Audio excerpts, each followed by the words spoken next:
when Florence started having these problems, and it wasn't her fault, she was actually abused when we were in the primates. We had just started singing. I think we were like now by that maybe 13 or 14 years old, and Florence was abused by a neighborhood guy there, and it absolutely just took everything out of her. I mean, and Diana and I, first of all, didn't know what was going on because we didn't hear from her like for about 2 weeks. Well, that was odd because we were such good friends. Yeah. We're like, and then we would call over there where her parents wouldn't let us talk to her or anything, and we couldn't figure out what was going on. So eventually, Diane came over, and Florence came over to me and Diane, and she told us what had happened to her. Yeah. And we were all virgins, and for her to sit there and tell us what had happened to her almost was just too much to bear, you know. Yeah. And to see that something could happen to our friend, and you could see that she was no longer the girl that she was. She was like devoid of whoever she was, and that was so terrible. Now, when we went on after she started back singing with us, and we went on, and it took a while.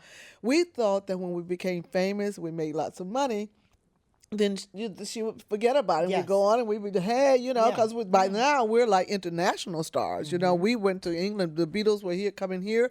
We were going all over the world there, and we were international stars. Yeah. So, you know, I kind of assumed that she was okay, but back then people didn't talk about those things. There was no such thing as a Me Too or, Time's Up, nothing. And people didn't speak about sexual abuse. That was not done. And you did not, you know. And so they were trying to protect her family, by not saying anything. Yeah. So, you know, once we became famous, people kind of just as not people, me and Diane assumed that she was going to get over it. Yeah. But when the pressures then start coming in from the outside of being a star now, all of a sudden, you know, this really kind of, Florence was just, it was even, you know, it was just horrible for her, and she could not adjust to what was going on.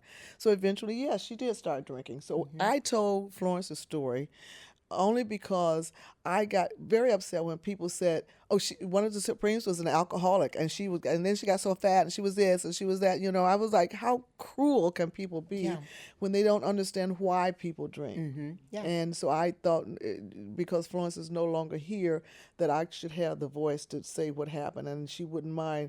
When she was here, she didn't want anyone to say anything. Yeah. So, which I understood. But now that she's not here, it can't hurt her. It can only maybe help people to understand that. Yeah.